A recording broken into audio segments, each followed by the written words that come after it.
que don Pepe está en el pueblo, que Juan Carlos se casó, que a María la robaron y don Pedro se murió. Va subiendo Piracema, don Aníbal ya subió, Otara Pamayadera y hasta Caña se llegó, que Virgilio estaba neto y en las gradas se cayó, las manos se descompuso y doña Eva lo arregló. Hernacinga, no te miento, esto mismo sucedió mientras cruzaba la banda. El catrallero me contó. Converse, catrallero.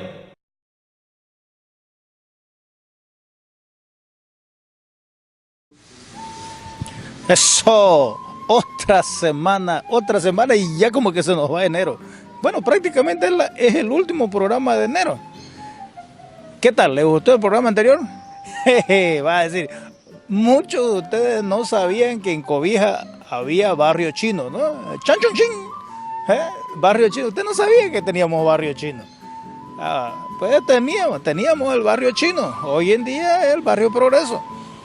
Es que de verdad que el apellido Nishikawa aparece mucho en la historia de Cobija, ¿no? Don Ernesto Nishikawa fue un gran personaje. Ahora, este programa lo vamos a iniciar aquí. El héroe, nuestro héroe, Bruno Racua.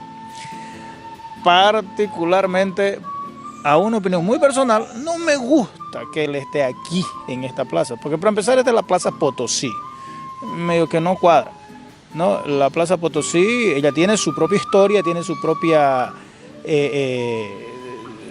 origen, ¿no? Que no tiene nada que ver con Bruno Racua. Yo hubiese preferido tenerlo a Bruno Racua allá en el Paseo Junín, allá donde fue el escenario de la contienda de la Guerra del Acre, ¿no? Nuestro héroe, que dice que Pando no tiene héroe. Bueno, claro, Pando no tiene héroe. El Pando vino a surgir como departamento mucho tiempo después de la contienda del Acre. Entonces, Bruno Racua ni era pandino ni era paseño, por si acaso. Entonces, vamos a arrancar este programa desde aquí. Antes de que le demos rienda suelta al programa, les voy a contar que estas palmerotas que tenemos en esta plaza, por si acaso quien las plantó, si no están sabiendo, fue mi querido Natacho. ¿Lo recuerdan a Natacho, el que hacía Tacuba? Ese fue el que plantó las palmeras grandotas que reúnen un montón de loros allá arriba, pajaritos y tal cosa, que hacen una bulla tremenda allá arriba. Fue Natacho que las plantó. Bueno, hoy día vamos a hablar de historias de familia, porque es lo que vamos a estar haciendo en los próximos programas también de la Conversa Catrallero, porque finalmente las familias le dieron nombre a muchas generaciones en esta ciudad. Ahora bien, en este programa siempre lo empezamos así, damos ese mensajito que es para hurgar ahí adentro en su conciencia, en su corazón, para que usted sepa que también necesitamos alimentar nuestro espíritu. Por eso en este programa siempre tenemos este segmento, un segmento especial que a mí me encanta, que es un mensaje especial. Así que vamos con esto, que es muy importante. Usted tiene un nuevo mensaje de Dios.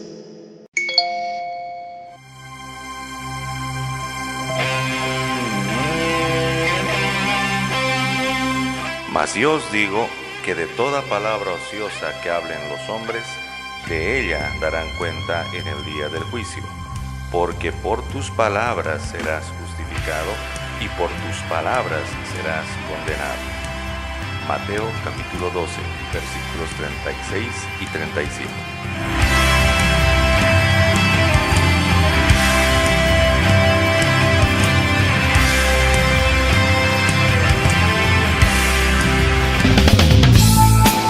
¿Qué palabras son las que vertimos todos los días? ¿Qué palabras son las que hablamos todos los días? En nuestra casa, en el trabajo, con los amigos, en la calle. Es bueno escudriñar nuestro corazón y ver qué clase de palabras son las que salen de nuestra boca. Tal vez son palabras malas, de maldición, de dolor, de amargura, o tal vez son muchas palabras alegres, muchas palabras de contentamiento, muchas carcajadas. Pero es bueno cada día ver nuestro corazón y alimentar nuestro corazón de buenas palabras, juntarnos, buscar personas que sean sabias, que hablen bien por nuestro país, que hablen bien por nuestro departamento, que hablen bien de la familia. Porque si estamos todo el tiempo con personas que están hablando mal y está su corazón amargado, eso es contagioso y eso se contagia a nuestro corazón y nuestro corazón se contamina completamente y empezamos a hablar de la misma forma. Así que quiero animarle a usted a que pueda escudriñar cada día su corazón y hablar palabras de bendición a sus hijos. Bendiga a su esposo, a su esposa. Bendiga el departamento tan hermoso en el que vivimos. Bendiga a su país.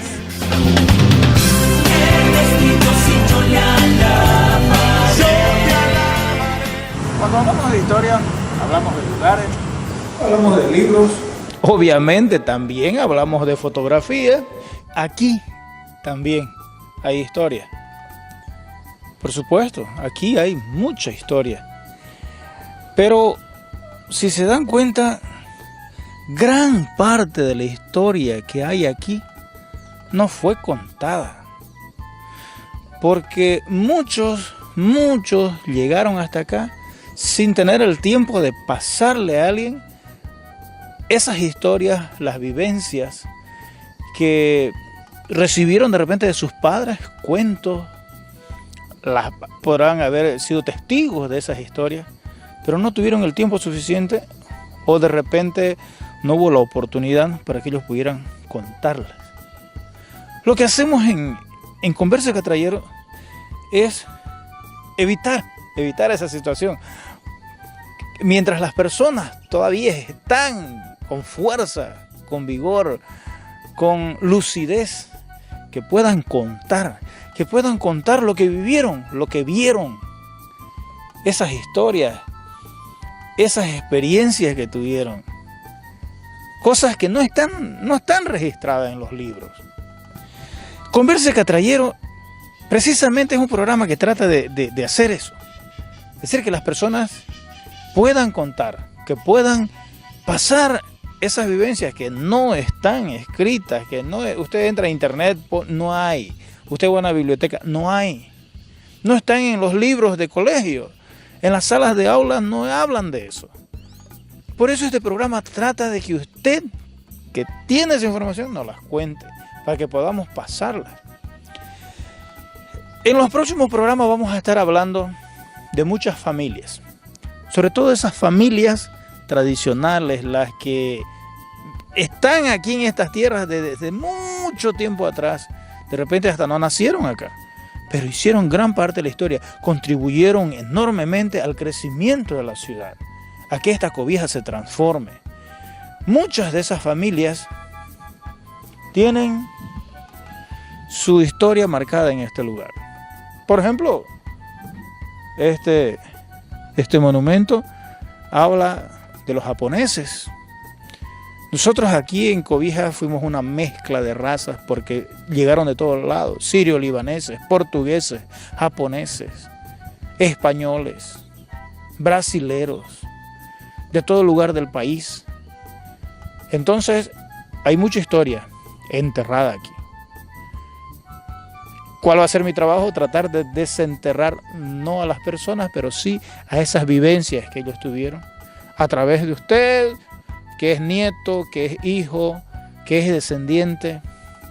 Así que los invito a que los próximos programas de Conversa Catrallero van a estar hablando de muchas familias, muchos personajes que fueron importantes en esta ciudad.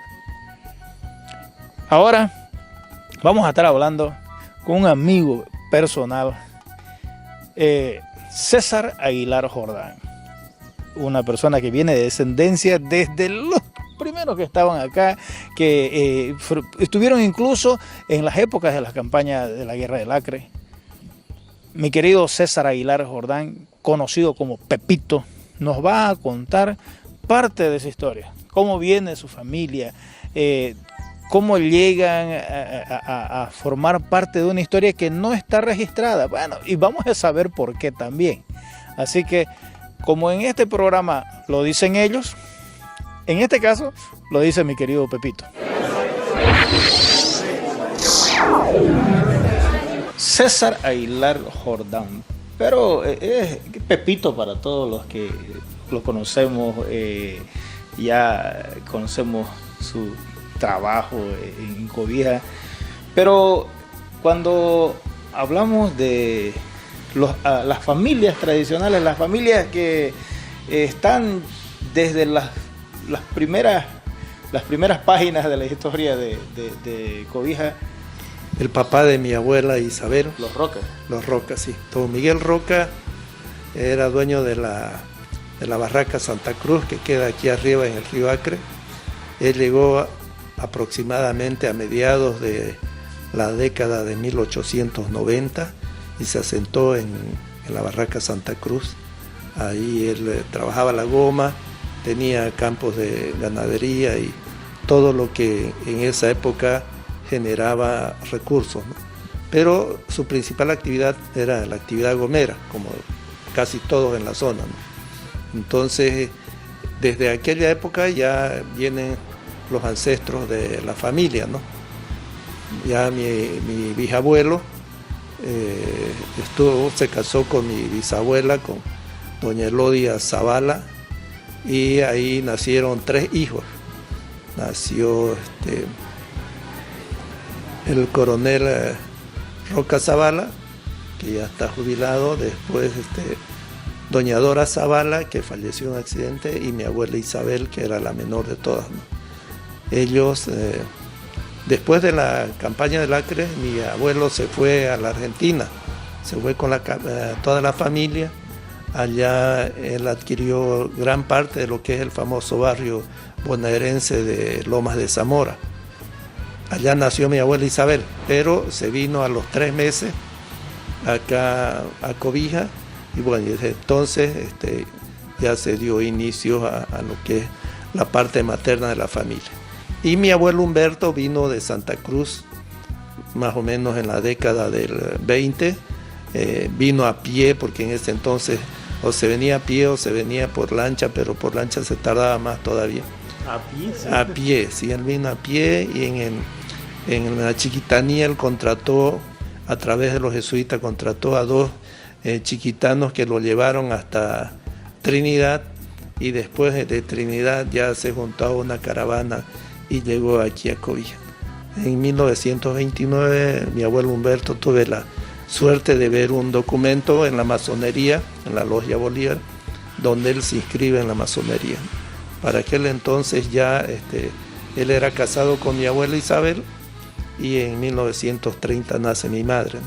Belsa Jordán Roca, y ahí después nacen los otros hijos, ¿no? Que nace tía Mary, que actualmente vive en La Paz, tío Humberto, que vive en San Joaquín, y tío Félix, que vive en Cochabamba, ¿no? Lo interesante de todo esto es de que mi abuelo Humberto era secretario del general Federico Román. De ahí que él se va con el general Román al Chapare, y en el Chapare es donde nace mi tío Humberto, el tercero. Está 1 año allá en el Chapare y nuevamente retorna a Cobija, y aquí desempeñaba actividades de profesor, al igual que mi abuela, ¿no? Más o menos esos son los inicios por la parte de mi madre. El catrayero me contó, converse catrayero. El catrayero me contó, converse catrayero.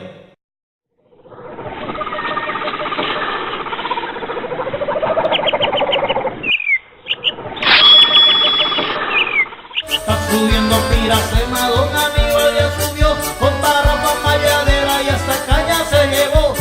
Usted notó que en la apertura de Converse Catrayero, en la música, estoy hablando de un personaje. Dice, no, está subiendo Piracema y don Aníbal ya subió, con tarrafa, malladera y hasta su cañita se llevó, dice, ¿no?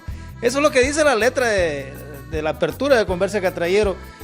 Pero, ¿quién era don Aníbal? Pero la mejor persona para respondernos quién era don Aníbal era su esposa, ¿no? Así que, Licha, ¿quién era don Aníbal? Buenas noches, Aníbal Justiniano tiene mucho camino por recorrer y contar, hijo. Él muchos años fue empleado público, jefe de aduana, en aquel tiempo de FOMO, fue responsable de comunicación en aquel tiempo prefectura. Edwin fue vocal de la Corte Electoral. ¿Fue vocal de la Corte? Sí, fue vocal de la Corte Electoral. Hace 32 años atrás. Después, Aníbal Justiniano era un tipo que le gustaba la huerta, sembrar, sí, sembrar verduras y todo eso. También era pescador, su hobby era pescar. Como tú decías, venían y le gritaban, don Aníbal, ya está subiendo la Piracema. Ahí él salía, ¿no? Y sacaban bastante pescado, ¿no? Él se alistaba, ¿no? Se alistaba porque él tenía tarrafa, tenía malladera, tenía todo, tenía él, ¿no? Para pescar. Y normalmente, por eso como dice la canción, ¿no? Él subía. Claro, es que cuando está subiendo Piracema hay que esperarla arriba, pues, ¿no? Y seguramente. Él le gustaba mismo pescar. Le encantaba, él tenía su botecito y todo eso, ¿no? Porque inclusive antes de ir a pescar, él se alistaba, decía, voy a llevar mi cañita para tomar, porque todo pescador debe tomar, decía él. Así que, pero él tenía un nombrecito, a él le daban un apodo, él tenía un apodo que le decía... Chocolate. Chocolate, ¿no?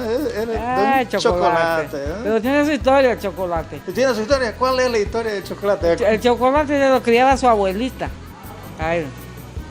Y no sé qué jocha hizo, la cosa es que se subió a un árbol ahí en el canchón. Y dice que su abuelita no hallaba cómo bajarlo. Bájese, mi hijo, bájese, va a tomar su chocolate. Desde aquel tiempo se quedó así con chocolate. Él le dio su chocolateada. Era una chocolateada que le iban a dar como el cuartel.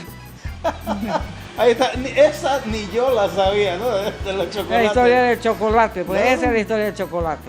Pero don Aníbal pues era un personaje nuestro, ¿no? Y además, Aníbal Justiniano fue el mejor goleador del Cobija. Ah, sí. Sí. Oye, encima en aquel tiempo era futbolista. Le gustaba. Después de periodismo, fueron los primeros locutores aquí en Cobija. Cuando era la radio Cobija, que dice que daba alcance hasta el extranjero. Inclusive su secretaria dice que era Chochi de Camacho. Ah, sí. En aquel tiempo, ¿no? Pero todo se el hombre era múltiple. Todo le hacían ya. Lo único que nunca hizo fue robar y matar. De ahí todo él sabía. Así que amigos, ustedes están conociendo un poquito de la historia de lo que se va contando en Catrallero. Y don Aníbal Justiniano, que definitivamente fue un personaje muy querido, por cierto, muy querido. Hace 20 años que murió. Hace 20 años ya, ¿no? Hoy día hace 20 años, 24. 24 años. El catrallero me contó. Ya, marca, están presentes prácticamente en el momento álgido de la historia de Cobija. La Barraca Santa Cruz prácticamente fue una de las primeras atacadas los brasileños en este lado. Hoy en día es lo que es el Cantón Santa Cruz, ¿no? Que ahorita creo que eso es propiedad de los Moura, ¿no? Sí. Ese sector es el que estamos hablando. Sí, es propiedad de los Moura, precisamente, ¿no? Efectivamente, él en la campaña de la... Todos sale su yerno con su hija Susana, que es Gonzalo Moreno, sale casi la mayoría de los empleados. Él se queda con Santiago Maese, que era su administrador, un italiano que trabajaba con él. Se queda con su ama de llaves, que si no me equivoco y de acuerdo a una investigación de Alcides Pareja de Santa Cruz, se llamaba Parmenia en este momento, no me acuerdo el apellido, pero y él se queda. Tan es así que en una documentación que bajé de internet de un partido político, indican que él le ganó una escaramuza a los brasileños debido, según esa publicación, a un brasileño traidor que lo llevó hasta donde estaban las tropas y pudo vencer, ¿no? Entonces, aquí hay una interesante... héroes que no están escritos en los libros, ¿no? Y yo más o menos tengo el porqué, ¿no? Conozco más o menos la razón. Don Nicolás Suárez fue el que organizó y el que financió la mayor parte de la columna Porvenir y toda la campaña de Lacre. Y mi bisabuelo tenía un problema por la demarcación del Ciringal San Vicente con Filadelfia. Entonces había un problema en el límite. Y esto lo sé porque tuve acceso a los papeles de solicitud que él hizo en primera instancia en 1902. Lo hizo al delegado nacional de aquel entonces, don Lino Romero, cuando la delegación estaba en Chapurí, y en 1912 lo volví a presentar a través de su yerno, don Alexandre Fará, ¿no? Tan es así que ahora esas tierras están con los nietos de don Alexandre Fará, los bisnietos en realidad, ¿no? Con Miguelito, con Amín, con todo eso. O sea que no era así como que Nicolás Suárez lo invitaba a su cumpleaños, no eran muy amigos, que digamos. Creo que no tomaban un vaso de cerveza juntos. No es. Sí, entonces tenían serios problemas. Y eso lo hace quedar medio que al margen de la farándula. Sí, efectivamente, ¿no? Entonces, y como él hay varios otros ciudadanos bolivianos que lamentablemente la historia los ha olvidado de este gran suceso que fue la retoma de conquista durante la campaña del Acre. El catrallero me contó, converse catrallero. El catrallero me contó, converse catrallero. Y hay una cosa interesante, Níker, que está en el libro de don Medardo Chávez, un escritor veniano que se llama El Dorado y fue publicado en 1925, donde indican que después de la guerra del Acre, los brasileros seguían cobrando impuestos a la goma boliviana porque no había ninguna autoridad aquí. Es así que en 1905 don Claudio Farfán y don Miguel Roca le hacen una nota al delegado extraordinario, que era el coronel José Manuel Pando, para que funde una ciudad o un puerto aquí en esta parte del territorio nacional, para que centre soberanía y cobre los impuestos para Bolivia, ¿no? Entonces eso lo dice Medardo Chávez en ese libro, ¿no? Y tan es así que en febrero de 1906 se funda Cobija oficialmente, ¿no? Sí, aquí es muy interesante. Por ejemplo, del lado de mi abuela, los Zavalas, por ejemplo, hay mucho pariente por el lado de Villabús, inclusive aquí mismo, ¿no? Los Zavala, están los hermanos Zavala, don Manuel Zavala, don Ernesto Zavala, don Ricardo Zavala y muchos otros personas de la familia Zavala, ¿no? El caso de varios otros más que en este momento no se me vienen a la memoria.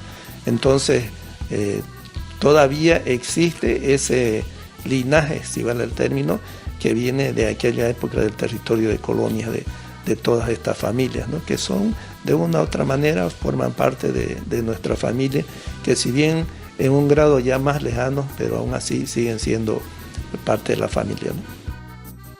El tiempo avanza, las cosas van cambiando y aparecen los Jordán. Los Jordán tienen una influencia fuerte en el tema deportivo también aquí en Pando, ¿no? La verdad que el estadio lleva pues el nombre de Roberto Jordán Cuéllar, esto debido a que, como bien tú sabes, Níker, Roberto Jordán Cuéllar, al igual que el doctor Gregorio Balcázar, fueron los impulsores de la departamentalización, ¿no? Fueron los que hicieron la defensa en la Convención Nacional de 1938 en la ciudad de La Paz, que dio origen al nacimiento del departamento de Pando, ¿no? En ese aspecto ya don Roberto se lo nominó al estadio en 1977 con el nombre de Roberto Jordán Cuéllar, ¿no? Que hasta ahora sigue, ¿no? Y por otra parte, mi abuelo estuvo mucho tiempo acá en Cobija antes de cambiar de domicilio, y él era dirigente del Club Deportivo Internacional, que precisamente el Club Internacional era el otro club que le hacía frente al Cobija. Eran rivales, ¿no? Sí, entonces era el clásico pandino en aquel, bueno, no era pandino porque era territorio de colonias en aquel entonces todavía, ¿no? Pero eran los clásicos rivales de la zona norte de Bolivia, ¿no? Que lo jugaban allá en esa canchita donde hoy en día es la plaza del deportista, ¿no? Exactamente, y esa cancha, hasta que yo me acuerdo, se llamaba Estadio General Federico Román. Federico Román. Sí, y de ahí se trasladó en 1970 a donde es la ubicación del actual estadio, ¿no? Me acuerdo porque vino a la inauguración de la cancha un equipo de Río Branco y vinieron los periodistas deportivos del Brasil. Indicaban que van a jugar contra el fútbol tricampeón mundial que recién ganó en México. Entonces, por eso es que no me he olvidado de esa fecha cuando se inauguró el estadio en allá arriba. Claro, porque ganaba Brasil en México, ¿no? En México 70. Exactamente. El tricampeonato. Así es. Es interesante el tema de esto, cómo se forma el departamento también, porque fue una comisión de 5, si no me equivoco, que fueron a gestionar, ¿no?, para la creación del departamento. En realidad, claro, fueron 5, son 3 diputados, uno era por la circunscripción de Cobija, otro por la circunscripción de Porvenir y el tercero por la circunscripción de Puerto Rico, más los senadores, ¿no? En realidad creo que eran 6, porque son 3 senadores, ¿no? Entonces ellos defendieron la posición del territorio de Colonia, del Comité Pro Departamentalización que se había creado aquí en Cobija después de la Guerra del Chaco, y ellos se reunieron con la bancada meniana y con la bancada cruceña y se llamó la bancada oriental. Entonces ellos apoyaron mucho, pero el que dio, digamos, el número necesario para que sea creado el departamento de Pando, La Paz apoyó, pero La Paz con su intención, claro. Un condicionamiento, sí, fuera de las partes de la provincia Iturralde. Claro, se quedó con la provincia Iturralde y aparte de eso se llamó Pando en homenaje al general José Manuel Pando, ¿no? ¿Salía el departamento o el tema de las tierras? Nos dan las tierras y entonces fue una discusión bastante larga, ¿no? Sí, habría que ver. Yo la vez pasada que estuve en una reunión y llegó el licenciado Porto, que es el que maneja el archivo del Senado Nacional, le pedí si podía él conseguirme el redactor de la Cámara de Diputados de la época, ¿no? Me dijo que me iba a enviar, pero no me envió. Ahora tengo entendido que la UAP, a través del área de ciencias económicas y financieras, están tratando de conseguir esta documentación y que este señor va a venir a dar una conferencia aquí a Cobija. Al menos ese es el comentario que me han hecho. Yo conversaba con la profe Lenny, ¿no? Y ella un poquito bien querendona del pueblo, ¿no? Defensora, así te decía, ¿no?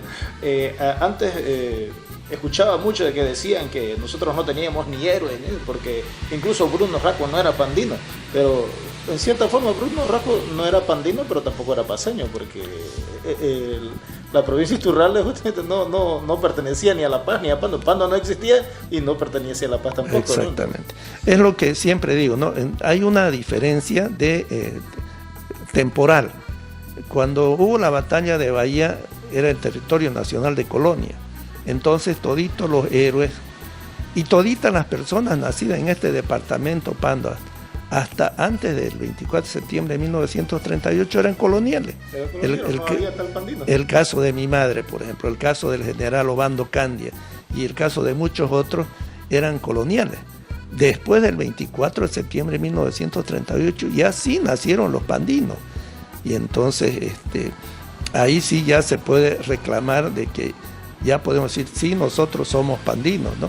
Antes, como les digo, era el territorio de Colonia y todos esos héroes eran héroes coloniales. Algunos, como Bruno Racco, que efectivamente era ixiameño, pero era porque las tribus en aquel entonces eran nómadas, ¿no? Y como él era parte de una de las, creo que era Aragona, entonces siempre estaban viajando por todos lados en busca de sus alimentos.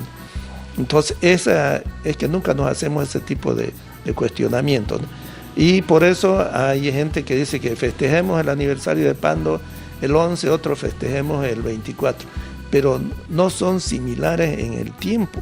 Claro, son historias distintas. Exactamente. Ahora, yo siempre digo que la batalla de Bahía debería festejarse a nivel nacional, porque es una de las pocas batallas, en primer lugar, que se recupera territorio nacional, y en segundo lugar, donde no participa el Ejército Nacional, que eso es lo más interesante, ¿no? Ha sido una iniciativa más civil, ¿no? Exactamente. Del barraquero. Así es, ¿no? Esas son las... El catrallero me contó. Los Aguilar, una familia grande y muy importante aquí en Cobija. Ellos también tienen su trascendencia, ¿no? Fuerte aquí. Bueno, mi familia, el padre de mi papá vino del Perú. Vino del Perú y trabajaba, de acuerdo a lo que he estado yo averiguando, trabajaba con la casa Sonnenschein de Riberalta. Y según me han dicho, mi padre nació en San Juan del Nuevo Mundo, que es una barraca que está, bueno, no a orillas del río Orton, está en el Orton, pero a 6 horas adentro. Es una barraca ahorita muy cómoda, tenía aeropuerto, y creo que sigue siendo todavía de la familia Sonnenschein. Y mi abuela Plácida vivía en Riberalta, entonces ellos tuvieron 3 hijos, Eliseo, que es el mayor, mi padre, Federico el segundo y Rosa la tercera, ¿no? Entonces, mi abuelo Eligo, porque era Eligo Aguilar Álvarez, o como es Eligo Aguilar Hidalgo. Eligo Aguilar Hidalgo se fue cuando mi padre estaba en tercero de primaria. Mi papá se fue a trabajar de portero en la aduana de Villavella. ¿De Villavella? De Villavella. Allá se fue a trabajar, entonces, bueno, él hacía la limpieza, era el mensajero, a pesar que Villavella era un puerto bien pequeño donde más que todo estaba la aduana para cobrar los impuestos de la goma que salía del departamento y todo lo que llegaba para las grandes empresas importadoras, tanto de Riberalta como de esta zona de Pando actualmente. Ahí había un señor Alpiri, y le decía: Palomita, vos tenés que aprender a escribir en máquina. Es muy importante que aprendas. Entonces mi papá terminaba su trabajo 6, 7 de la tarde, se sentaba a la máquina de escribir, a teclear. Y también el señor Alpiri le decía: Palomita, vas a leer este libro, Palomita, vas a leer esto. Bueno. Y tan es así que él se fue formando, era un autodidacta.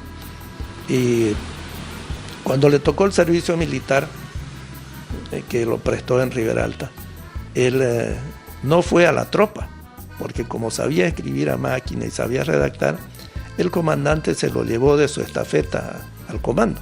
Directamente al comando. Entonces él hacía toda la correspondencia, recibía, expedía. Y bueno, tenía su ventaja, él no dormía con la tropa, él iba a dormir a su casa y en la mañana estaba temprano a las 7 ya preparando todo eso, ¿no? Y así él continuó con esa su autoformación. Y una cosa muy importante que siempre me decía un tío mío que ya falleció, me decía: gracias a tu padre yo fui general del ejército boliviano, porque aquí en ese entonces, en esta zona, o eras militar o eras cura, no había otra opción, ¿no?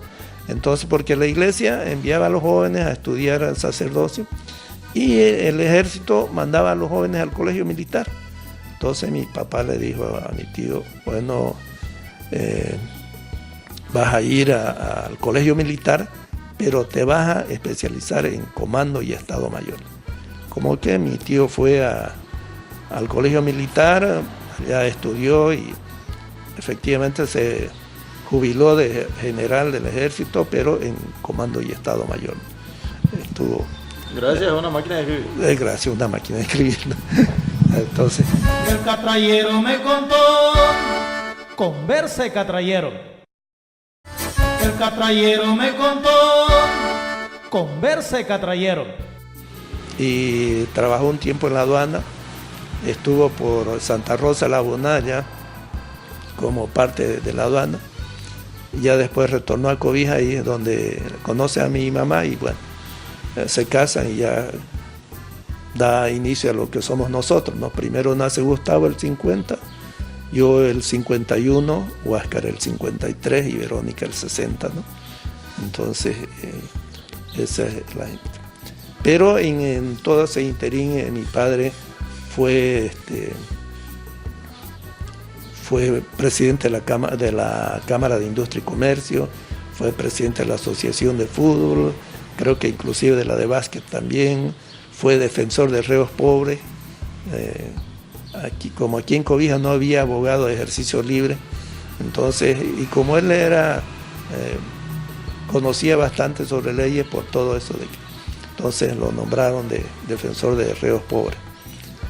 Y básicamente su vida era dedicada a trabajar, él era agente despachador de aduana y casi todos los comerciantes trabajaban con él, ¿no? En ese entonces todo llegaba a Cobija por el río Acre y todo se exportaba por el río Acre. Las casas aquí importaban bebidas, el caso del whisky, por ejemplo, venía directo de Inglaterra, la manteca y la harina venían de Estados Unidos, las telas venían de por allá. Don Alejandro Cuello traía sus conservas finísimas de Portugal, sus buenos vinos excelentes. Todo venía de ultramar. Aquí en Cobija habían cosas muy interesantes, ¿no? Y él era el que hacía todas las pólizas de importación y de exportación y por ende era conocido de casi todos los comerciantes, tanto de Cobija como de Brasilea y un poquito más abajo, que ellos venían y se inscribían en la Cámara de Industria y Comercio de Cobija para tener más facilidad en la exportación e importación de sus productos. Todo se importaba. Y bueno, los vuelos recién comenzaron a llegar después de 1933, ¿no? Que en 1933 llega el primer avión aquí a Cobija, pero llega como a un vuelo de experimento, ¿no? Llega un Junker alemán de 3 motores.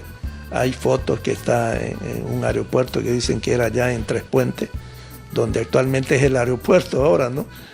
Pero aquel entonces era la hacienda del señor Acevedo, ¿no? Que también, sí, que era otro portugués, ¿no? Porque es muy interesante, aquí los portugueses, vino don Alejandro Cuello y su hermano, que creo que es el abuelo de tu papá o bisabuelo. No, exactamente.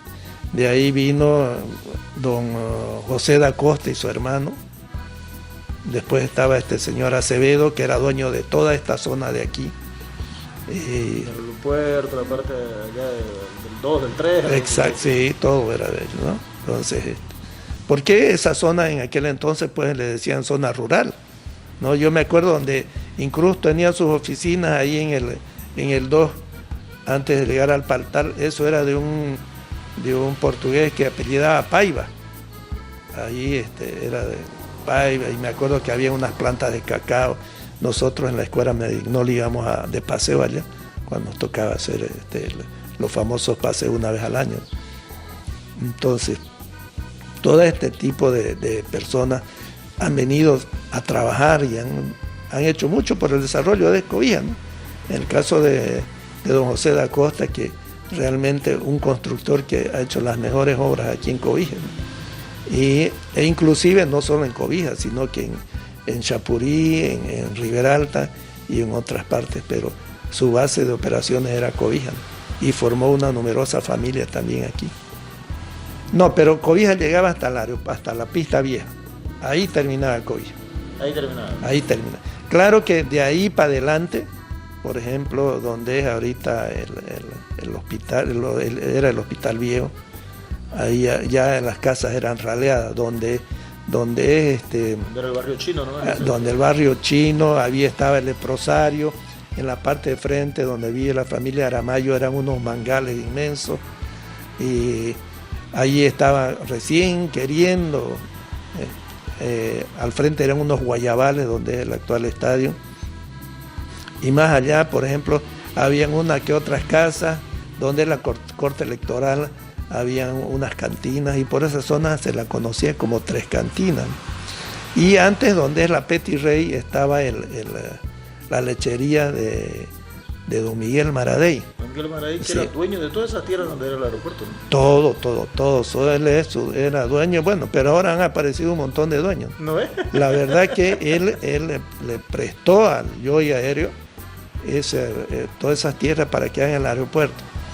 Y cuando le dijeron a doña Artemis que por qué ella no reclamaba, y ella dijo, bueno, a mis 92 años, ¿qué voy a hacer ya reclamando? ¿Para qué si yo estoy vieja, cualquier rato me muero y estos juicios duran 20, 30 años. No, que el Señor dispuso así, que así se quede. Entonces, todas estas cosas que ahora pasan, bueno, son cosas de que manejan los que dicen que los vivos viven de los sonsos, ¿no? Bueno, no sé si será cierto eso. El catrayero me contó.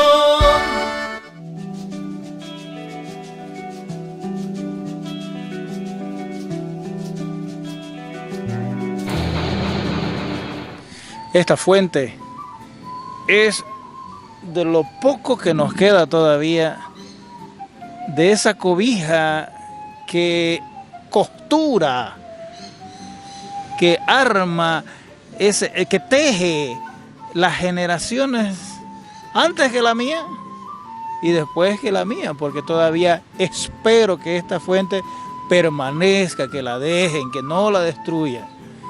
Es de lo poco que todavía cuenta gran parte de nuestra historia. Esta fuente funcionaba, ella botaba agua, ella era bonita. Hay historias relacionadas a esta fuente y a esta plaza, que por cierto la ha creado la policía. Y el Consejo Municipal de Potosí ayudó mucho a que esta plaza sea construida. Pero bueno, usted escuchó la conversa, esa charla muy amena, sabrosa que hemos tenido con César Aguilar Jordán, mi querido Pepito. Escucharon las anécdotas, escucharon cómo hay héroes que no están registrados en los libros de historia. Han escuchado incluso hasta por qué ciertos héroes no han figurado en la historia. Pero lo cierto es que tenemos mucho para contar. Espero que usted haya disfrutado mucho, que usted haya disfrutado de la conversa. Yo rescato eso que contaba Pepito, era siempre no es, volvemos a lo mismo, la convivencia, las buenas costumbres, el relacionamiento entre la gente. Recuerdo que le decía que los abuelos, los viejos se juntaban. Y no era por un motivo político, no era por un motivo de negocio, sino que era por convivencia. Porque hoy en día todavía tenemos a nuestros abuelos que se reúnen ahí en la plaza, otros en el café, pero todavía hay una generación que está manteniendo eso, de reunirse para conversar, para charlar, para tener esa conversa. Esta es conversa catrayero, pero hay otro tipo de conversa que todavía se pueden seguir manteniendo. Yo los animo mucho a que todavía sigamos cultivando eso, la conversa, esa conversa ojo en el ojo, tú a tú. O sea, está bien, la tecnología nos ayuda a mantenernos conectados. Yo hablo con mi hija por videoconferencia mientras puedo, pero esa conversa así, tú a tú, sintiendo la energía uno del otro, sintiendo el respirar, compartiendo un café, compartiendo una empanada, qué sé yo, pero la conversa. No dejemos que se pierda ese hábito de conversar, de contar historias, de contar vivencias.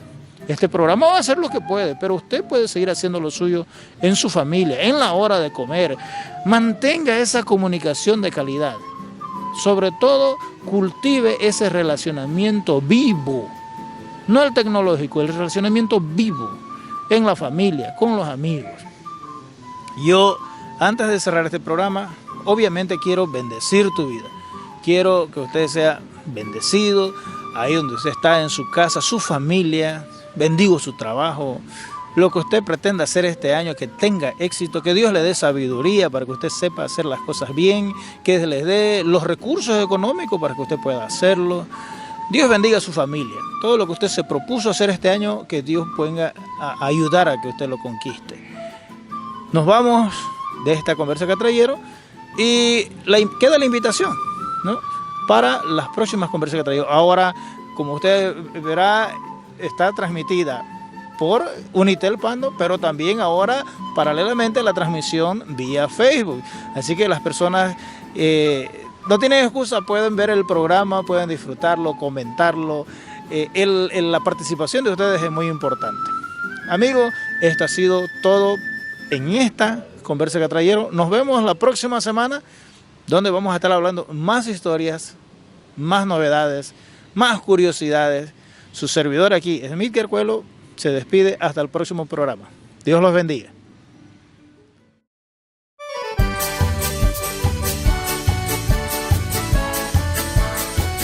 Que don Pepe tenía el pueblo, que Juan Carlos se casó, que a María la robaron y don Pedro se murió. Va subiendo Piracema, don Aníbal ya subió, con Parrapa Mayadera y hasta Caña se llegó. Que Virgilio estaba neto y en las gradas se cayó, las manos se descompuso y doña Eva lo arregló. Bernacinga, no te miento, esto mismo sucedió. Mientras cruzaba la banda, el catrallero me contó. Converse, catrallero.